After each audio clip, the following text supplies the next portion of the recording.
은사, 직분, 직책에 대한 마음가짐 이런 주제로 같이 말씀 생각해 보겠습니다. 오늘 이 본문은 은사와 관련된 내용입니다. 은사라고 하는 것은 기프트, 재능을 말하죠. 하나님께서 그 사람에게 독특한 재능을 주신 것을 은사라고 합니다. 하나님이 자기 백성들에게 은사를 주신 목적은 교회의 덕을 세우고 나아가 사명을 감당케 하기 위함입니다. 성도의 삶의 궁극적 목적과 사명을 한마디로 정의를 하면 복음을 전하는 일이다, 이렇게 정의할 수가 있는데, 예수께서 자기 백성 구원을 위해 땅에 오셨다. 그분이 십자가 지시고 피 흘려 죽으셨다. 3일 만에 부활하셨다. 승천하셨다. 다시 오실 것이다. 이것이 복음이고, 이 복음을 성도의 각자의 삶을 통해 전하고 증거하는 것, 이게 바로 성도의 궁극적 삶의 목적이고 또한 사명인 겁니다. 그런데 이 일은 혼자만의 힘으로 할 수 있는 일이 아니죠. 복음을 전할 수 있도록 하는 베이스 캠프와 같은 곳이 있어야 되는데, 그곳이 바로 교회입니다. 그래서 교회에서 예수 제자화를 위한 교육과 훈련을 하는 것이고, 보편적으로 이 교육과 훈련의 과정에서 자신의 은사를 발견하게 되는 겁니다. 그래서 어떤 사람은 가르치는 은사가 있음을 발견하게 되고, 어떤 사람에게는 찬양의 은사가 있음을 발견하게 됩니다. 또 어떤 사람에게는 잘 섬기는 은사를 발견하고, 어떤 사람에게는 기도의 은사를 발견하게 됩니다. 어떤 사람은 믿음의 은사, 구제의 은사, 위로의 은사 등등 참 다양한 은사들이 있음을 발견하게 되는 겁니다. 그래서 이 교회는 이와 같은 다양한 은사들을 조화와 균형을 맞추어서 연합이 되게 하는 일을 하는 것입니다. 약 만여 개의 자동차 부품들로 조립된 자동차가 도로 위를 달리듯이, 또 한 500여 개의 시계 부품들이 조화를 이루어 시계 바늘을 움직이듯이, 각기 다른 은사를 가진 사람들을 이 조화와 균형 속에서 연합할 수 있도록 돕는 역할을 하는 것이 바로 교회다라는 겁니다. 2006년도에 고려대학교 생명공학원 생명과학부 김익환 교수가 쓴 글에 의하면, 승용차는 부품이 약 10,000개 정도고, 고급 시계는 약 500개 정도의 부품을 가지고 있다고 합니다. 사람의 몸은 대략 60조 개 정도의 세포로 구성이 되어 있고, 각 세포는 약 5천억 개의 분자로 이루어져 있다고 합니다. 자, 이렇게 많은 세포들이 각각 자기가 맡은 서로 다른 임무를 한치의 오차도 없이 완벽하게 수행하고 있다는 거죠. 자, 그런데 이 모든 세포가 처음에는 하나의 세포로부터 출발했다고 합니다. 아버지의 정자와 어머니의 난자가 만나서 수정된 한 개의 세포에서부터 출발해서 60조 개가 되는 많은 양의 서로 다른 세포들로 변화해 가는데, 이런 과정이 어머니 뱃속에서 10달 동안, 그리고 태어나서 약 20년 동안 계속 된다고 합니다. 그리고 사람의 몸은 31,025개 정도의 부품으로 구성이 되어 있다고 합니다. 사람의 눈은 약 100억 개 정도의 세포들로 이루어져 있다고 합니다. 그 많은 세포들이 서로 긴밀하게 연결되어 다초점 렌즈와 자동 조리개를 장착한 입체적 광각 카메라를 이루고 있다고 합니다. 살아있는 한 개 한 개의 세포들이 모여서 자동으로 고성능 줌 렌즈, 고기능 필름, 자동 셔터 등을 완비한 우리의 눈을 만들어 놨다고 하죠. 그리고 이 사람의 다리는 15개 정도의 세포로 구성이 되어 있다고 합니다.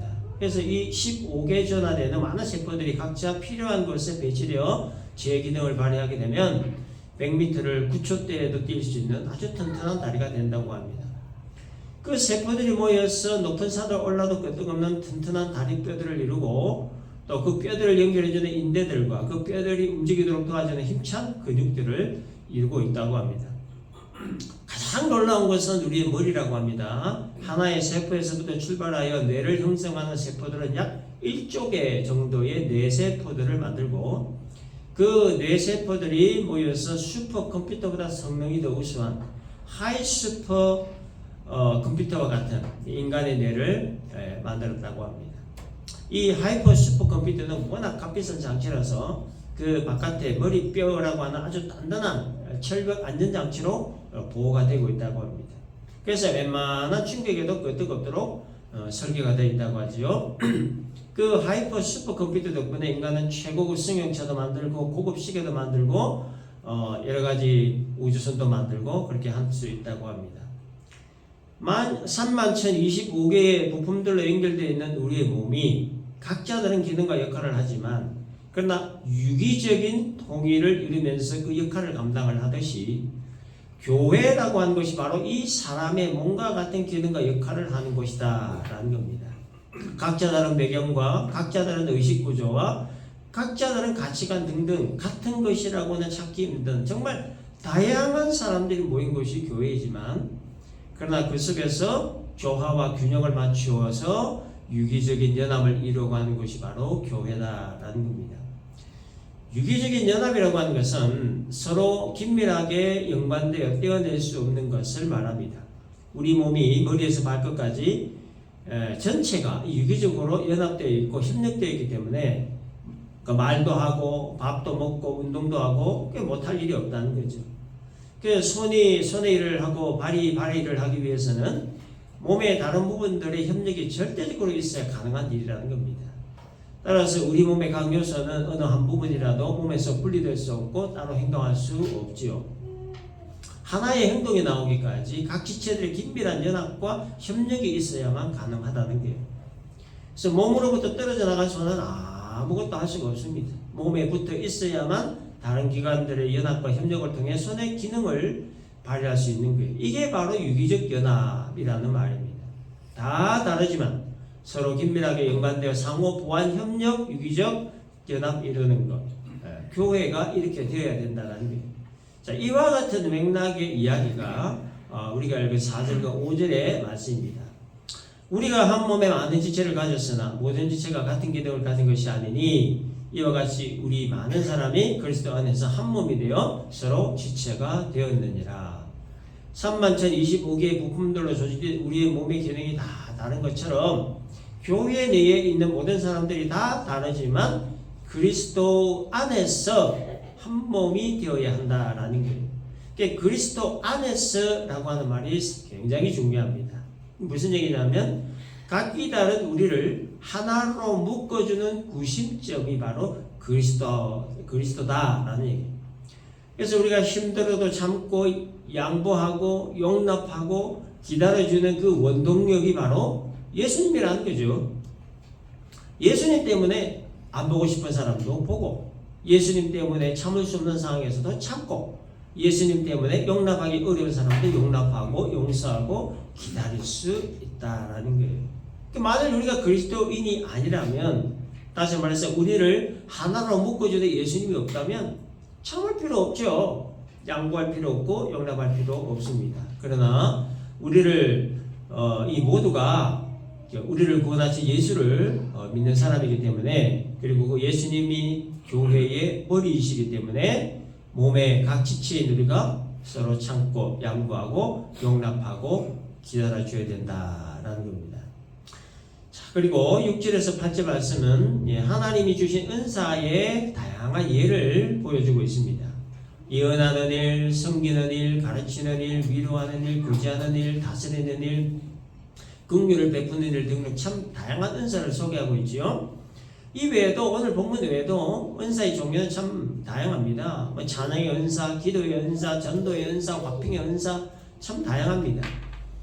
하나님이 이와 같은 그 은사를 주신 목적에 대해 고린도전서 12장 4절에서 7절 말씀을 보면 은사는 여러 가지나 성경은 같고 직분은 여러 가지나 주는 같으며 또 사역은 여러 가지나 모든 것을 모든 사람 가운데에서 이루시는 하나님은 같으니 각 사람에게 성령을 나타내시면 유익하게 하려 하십니다 라고 기록되어 있습니다. 그러니까 은사를 주신 목적은 한마디로 유익하게 하기 위하여 라는 거예요. 유익하게 하는 그 대상이 뭐냐? 교회라는 거죠. 그리고 교회를 구성하는 성도를 말하는 겁니다. 따라서 유익하게 하기 위하여 라는 것은 교회를 유익하게 하기 위하여 즉 좋은 교회가 되게 하기 위하여 이 목적을 위해 다양한 은사들을 주셨다는 거예요. 자, 그렇다면 어떤 교회가 좋은 교회일까요? 우리가 꿈꾸는 교회가 어떤 교회입니까? 어떤 교회가 좋은 교회일까요? 좋은 교회는 좋은 성도가 모인 곳이 좋은 교회입니다. 그렇죠? 그렇기 때문에 교회의 기초 단위인 나 한 사람이 좋은 성도가 되면 좋은 교회가 되는 거죠. 그러면 이 좋은 성도가 될 수 있는 그 기준이 뭘까? 어떻게 하면 좋은 성도가 될 수 있을까? 예수님 닮아가면 되는 겁니다. 예수님 닮아가면 좋은 성도가 되는 거예요. 예수님 닮아가는 성도가 둘이 모이고 셋이 모이고 열이 모이면 그 좋은 교회가 되는 거예요. 예수님 닮은 좋은 성도를 다른 말로 표현하면 뭐라고 하냐면 은혜 받은 성도다라고 합니다. 그래서 좋은 성도는 은혜 받은 성도, 은혜 받은 성도는 좋은 성도. 그 왜 이렇게 되냐? 은혜를 받으면 예수님의 성품을 닮아가기 때문에, 은혜를 받으면 예수님의 성품을 안 닮으려고 해도 안 닮을 수가 없기 때문에 좋은 성도가 될 수밖에 없다는 거예요. 그렇기 때문에 이 좋은 교회는 좋은 성도가 있어야 되고 좋은 성도는 은혜를 받아야 된다. 그래서 은혜를 받는 방법은 크게 두 가지가 있습니다. 하나는 하나님께서 강권적으로 주시는 것이고, 다른 하나는 구하고 찾고 두드리는 거예요. 매우 드문 경우이긴 하지만 내가 구하지 않았음에도 하나님은 은혜를 강권적으로 부어주시는 경우가 있습니다. 비상섭리에 아주 특별한 경우에 일으키시는 하나님의 강권적인 역사죠. 예를 들면 바울이죠. 바울이 예수 믿는 자들을 잡으러 갈 때 부활하신 예수께서 바울에게 나타나셔서 강권적으로 은혜를 막 부어주셨습니다. 이런 경우를 하나님의 비상섭리라 할 것입니다. 그러나 보편적으로 일반적으로 하나님의 은혜는 하나님의 은혜의 필요성을 절실히 깨닫고, 그래서 그 은혜를 사모하고 그 은혜를 갈급해하고 그 은혜를 구하고 찾고 두드리는 자에게 주신다는 거예요.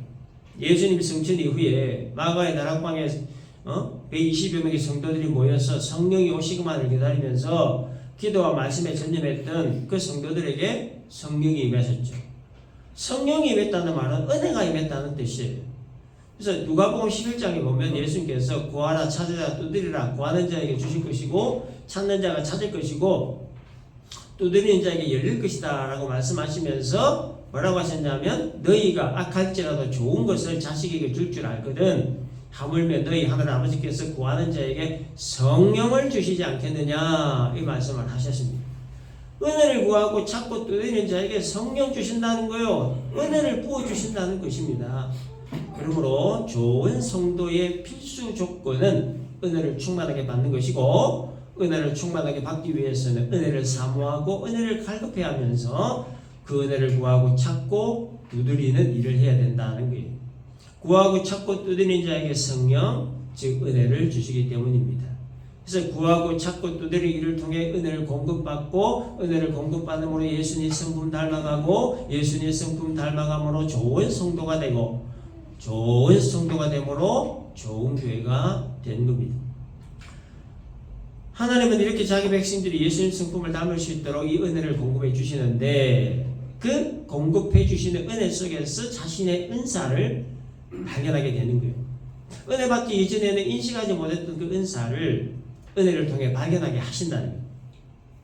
하나님이 이미 주신 은사를 은혜 받기 전에는 발견하지 못하고 인식하지 못했지만, 그러나 하나님이 주신 그 은혜를 통해서 그 자신의 은사를 발견하고 인식하게 된다는 거예요. 그런 의미에서 이 하나님의 은혜라고 하는 것은 은사를 발견하게 하는 거룩한 도구이죠. 그러므로 하나님이 나에게 주신 은사 발견을 위해 필수 조건이 뭐냐? 하나님의 은혜다라는 겁니다. 은혜를 공급받아야 하나님이 주신 하나님이 나에게 주신 그 은사를 발견할 수 있고, 그리고 그 은혜를 받아야 하나님이 주신 그 은사를 좋은 교회를 세워가는 일에 사용할 수 있게 되는 겁니다. 자, 그런데 한 가지 주의할 것이 하나 있습니다. 3절에 보면 마땅히 생각할 그 이상의 생각을 품지 말고 오직 하나님께서 각 사람에게 나누어 주신 믿음의 분량대로 지혜롭게 생각하라 라는 말씀입니다. 이게 이 마땅히 생각할 그 이상의 생각을 품지 말라라고 하는 이 말을 직역을 하면 분수에 넘치는 그 이상의 생각을 하지 말라, 그런 말이죠. 이건 뭐냐면 하나님이 이미 주신 은사에 감사하고 만족하라 라는 말이, 예를 들어서 자신은 찬양하는 일을 통해 교회를 유익되게 하고 싶은 마음이 있지만 근데 하나님은 자신에게 가르치는 은사를 주셨다는 것을 발견했다면 그 가르치는 은사 주신 것에 대해서 감사하고 그 가르치는 은사에 충실히 해야 된다. 그런 뜻이에요. 또 자신은 가르치는 일을 통해서 교회를 유익되게 하고 싶은 마음은 간절하지만 그런데 하나님께서 자신에게 찬양의 은사를 주셨다는 것을 발견이 됐다면 그 찬양의 은사 주신 것에 감사하고 그 찬양하는 그 일에 충실해야 된다는 거예요. 그 주시지 않은 거, 그 이삭의 생각 품어서 안 된다. 그런 얘기예요.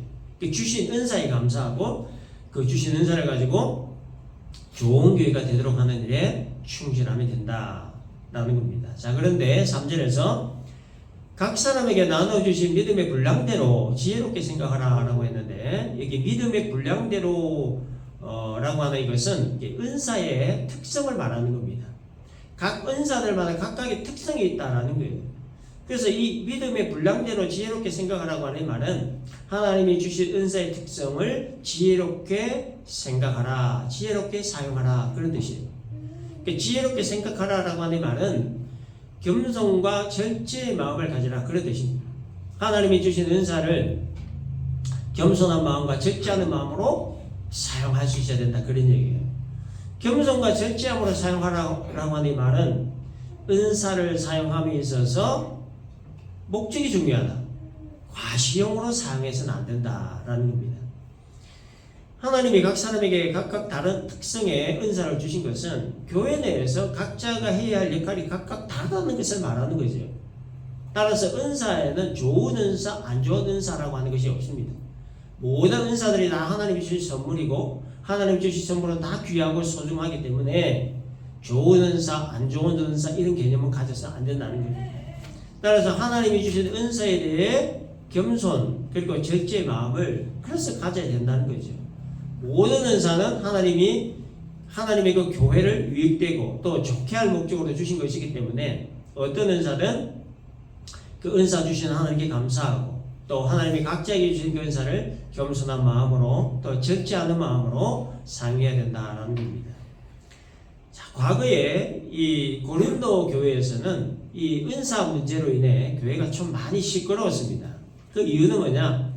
이 은사 가지고 서로 자랑질하고 뽐내고 과시하는 이런 일들을 했기 때문에 하나님이 교회를 유익되게 하고 또 좋은 교회를 세우게 하실 목적으로 다양한 은사들을 각 성도들에게 이렇게 주셨는데 그런데 성도들은 자기가 받은 은사를 경쟁적으로 과시하는 용도로 사용을 한 겁니다.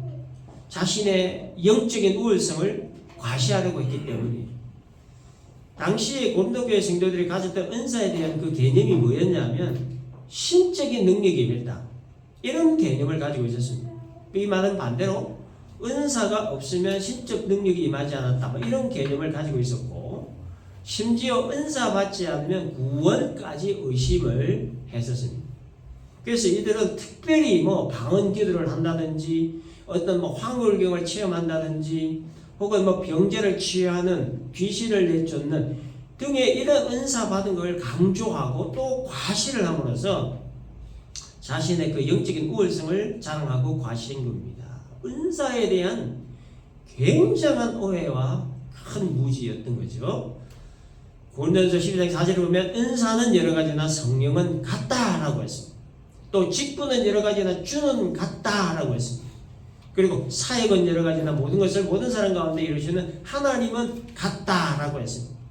은사와 직분과 사역은 모두 다 성부, 성자, 성령 하나님으로부터 나온 것이므로 모든 은사와 모든 직분과 모든 사역은 같다라는 거예요.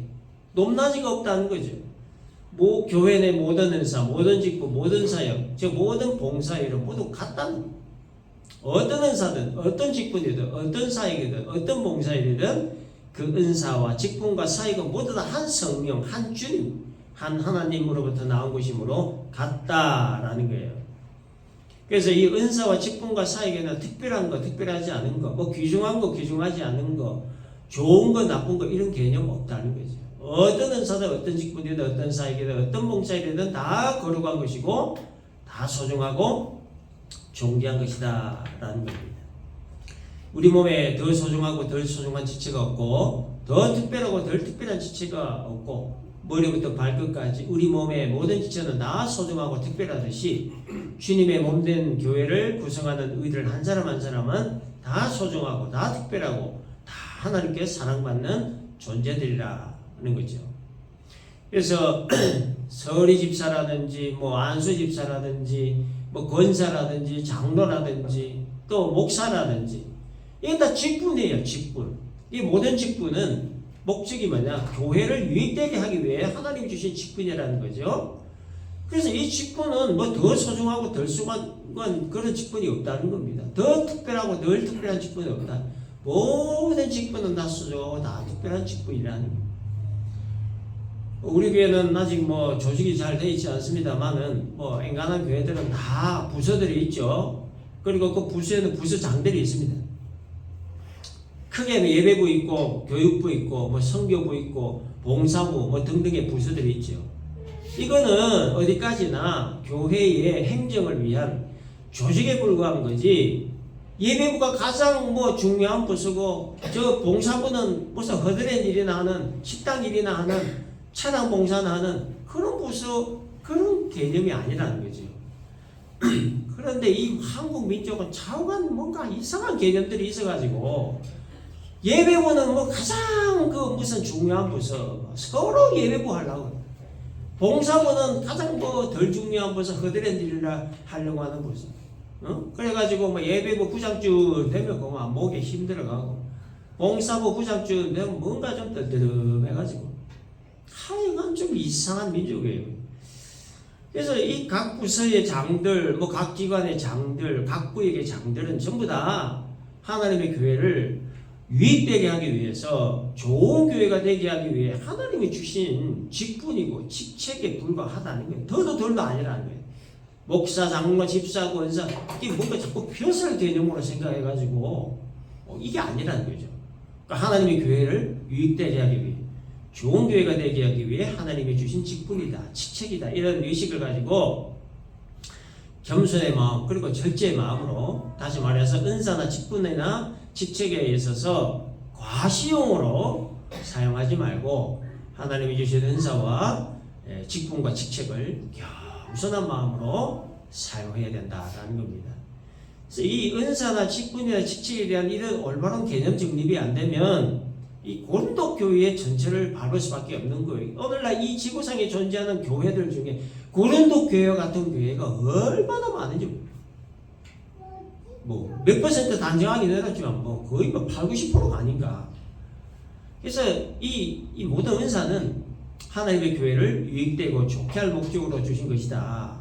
어떤 은사든 어떤 직분이든 어떤 직책이든 그 은사와 직분과 직책 주신 하나님께 감사하고 겸손과 절제의 마음으로 충실하게 사용하면 된다 하는 것이 오늘 말씀의 결론입니다. 정리합니다. 자, 하나님은 우리 각 사람에게 그 사람만의 독특한 은사를 주셨고 그 은사 주신 목적은 교회의 유익과 사명 감당을 위함이라. 좋은 교회는 좋은 성도가 모인 곳이 좋은 교회란. 좋은 성도가 되기 위해서는 예수님 성품 닮아야 된다는 것, 예수님 성품 닮기 위해서는 은혜를 받아야 된다는 것. 모든 은사는 하나님의 교회를 유익되게 좋게 할 목적으로 주신 것이므로 어떤 은사든 그 은사 주신 하나님께 감사하고 겸손과 절제함으로 사용해야 된다는 것, 오늘 말씀 우리 모두가 잘 기억을 하고 우리들 각자에게 주신 은사들을 성실하게 잘 사용함으로 말미암아 교회를 유익되게 하고 좋은 교회가 되게 하는 일에 쓰임받는 좋은 성도가 우리 모두가 되시기를 주님의 이름으로 축원합니다.